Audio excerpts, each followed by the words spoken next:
Kita awal informasi terkait dengan bulan suci Ramadan, pemirsa, di mana warga Pandeglang, Banten mengabuburit sambil memberi makanan kepada kawanan monyet liar. Dan hal itu pun menjadi berkah bagi para pedagang buah.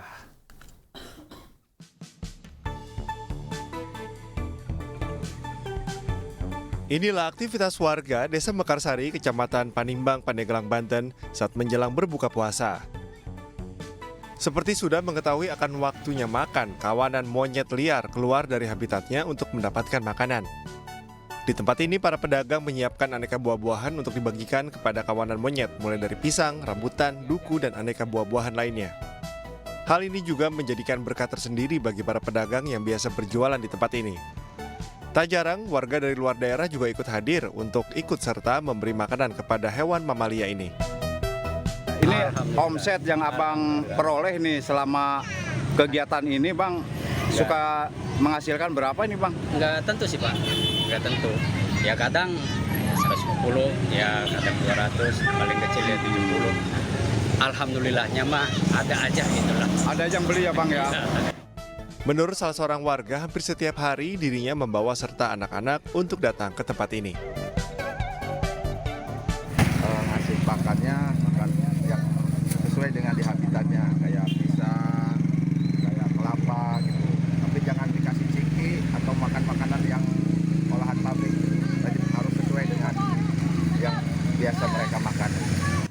Sebelumnya kawanan monyet ini merupakan peliharaan dari salah satu pemilik kawasan wisata Pantai Kerang. Namun semenjak objek wisata tersebut ditutup, monyet-monyet ini berkembang biak dan jumlahnya terus bertambah. Dari Pandeglang, Banten, Iskandar Nasution, iNews melaporkan. Pemirsa, Kabupaten Kampar Riau memiliki masjid tua yang syarat akan sejarah. Ya, Masjid Jamik Air Tiris ini, pemirsa, yang sudah berdiri ratusan tahun, memiliki keunikan di mana bangunannya terbuat dari kayu dan dibangun tidak menggunakan paku.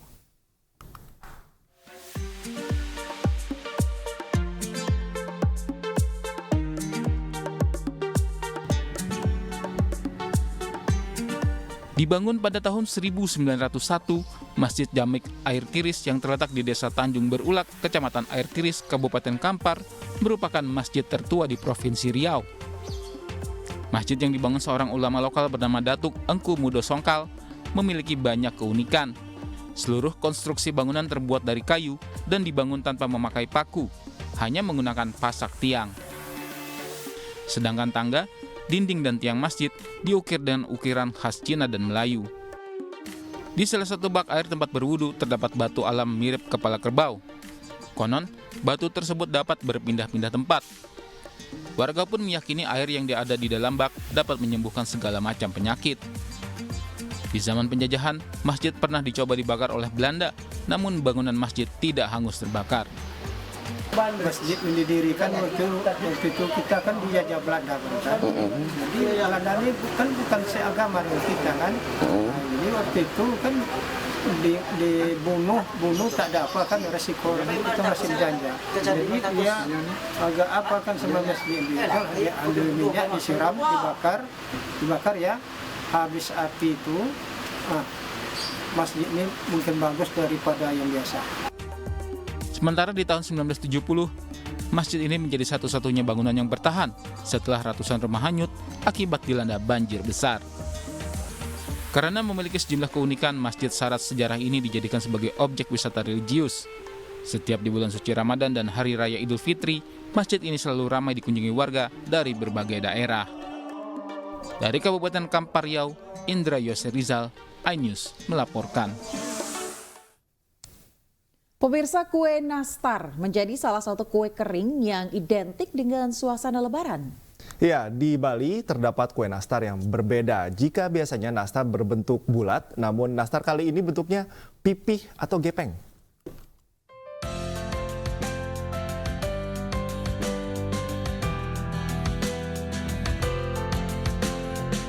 Ada yang unik dengan kue nastar yang dibuat sebuah rumah produksi kue di Jalan Kresek Sesetan, Denpasar. Jika biasanya kue nastar berbentuk bulat, nastar di sini berbentuk gepeng. Adonan nastar yang sudah dibulatkan dibentuk gepeng dengan cetakan khusus. Meski begitu, adonan nastar ini tak berbeda dengan nastar biasa. Isiannya pun sama, yakni selai nanas. Selain nanas, ada varian isian lain seperti kismis, coklat, dan keju.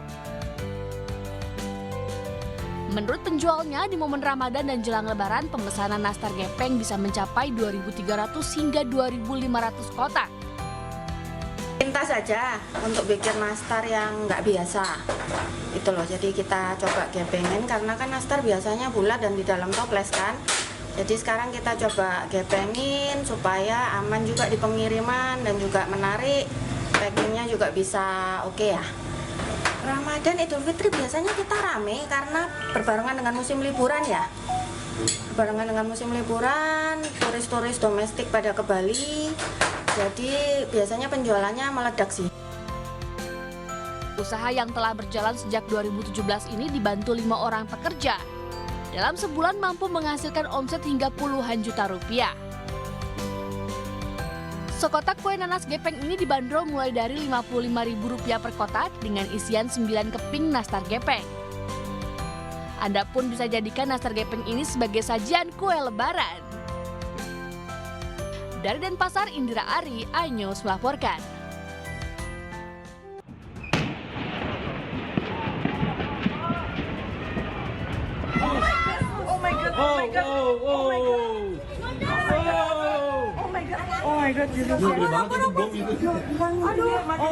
Ada anak kecil lari-lari siapa? Masuk. Sini. Goyang. Iya, masih on the way. Aku gemetar. Ke sini. Ini robotik.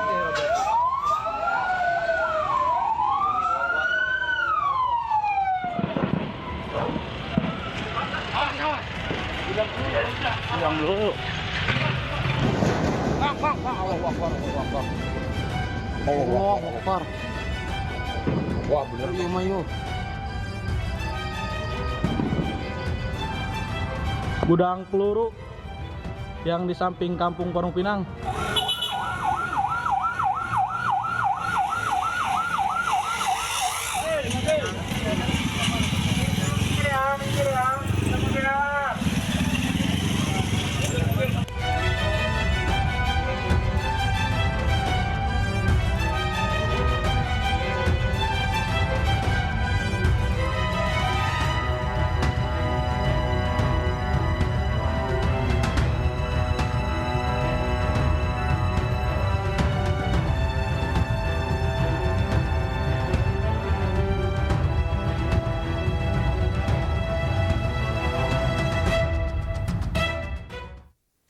Pemirsa, Panglima TNI Jenderal Agus Subianto menyebut ada 65 ton amunisi yang terbakar di gudang nomor 6 Gudmurah Jaya Bekasi pada Sabtu sore.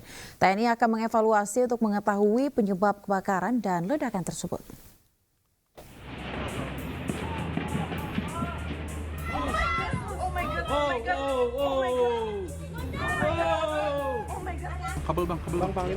Panglima TNI Jenderal Agus Subianto mengungkap ada 65 ton amunisi di gudang nomor 6 Gudmurah Jaya Bekasi yang meledak pada Sabtu sore kemarin. Menurut Agus, keseluruhan alat peledak itu sudah kedaluarsa dan akan didisposal atau dimusnahkan di suatu lokasi khusus. Namun, puluhan ton amunisi itu meledak sebelum dimusnahkan. Adapun penyebab ledakan tersebut masih diselidiki. Tidak, makanya tadi saya sampaikan bahwa SOP penyimpanannya karena memang itu amunisi tersebut labil, jadi di dalam tanah gitu ya. Kemudian pakai tanggul karena mencegah kemungkinan tersebut.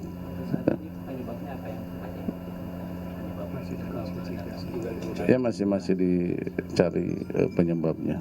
Tapi untuk penyebab kemungkinan yang tadi saya sampaikan itu dari gesekan karena labil tersebut ya. Pak, di gudang nomor 6 itu ada berapa jenis amunisi itu Pak? Jenisnya apakah semua MKK atau MKB atau secara? Ada MKK dengan MKB. Jadi seluruhnya ada berapa ton? 65 ton tonasenya.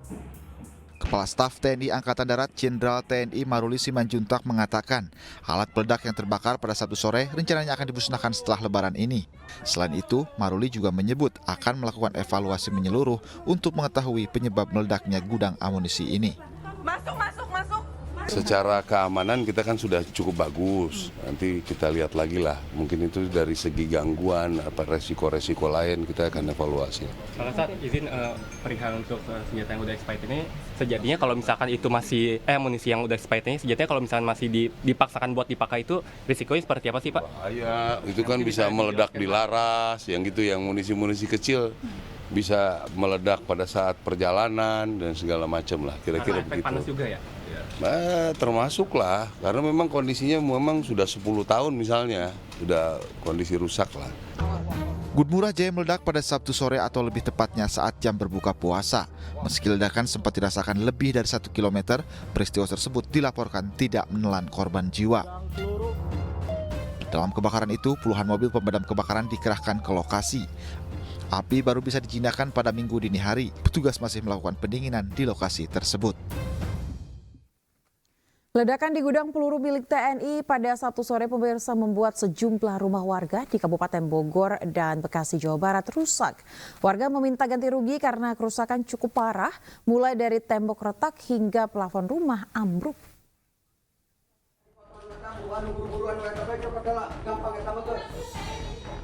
Astagfirullah, ya Allah, Pak RW. Sejumlah rumah warga di sekitar lokasi gudang peluru yang terbakar rusak.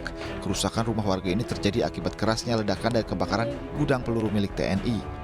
Jenis kerusakan adalah tembok retak dan terbelah, atap plafon ambruk, dan kaca rumah pecah. Astagfirullahaladzim, Pak RW habis. Habis Pak RW, itu rumahnya tuh. Warga mengaku alami rugi besar akibat kejadian ini dan meminta ganti rugi kepada TNI. Warga juga mengatakan aparat TNI telah melakukan penyisiran ke rumah setelah terjadi ledakan.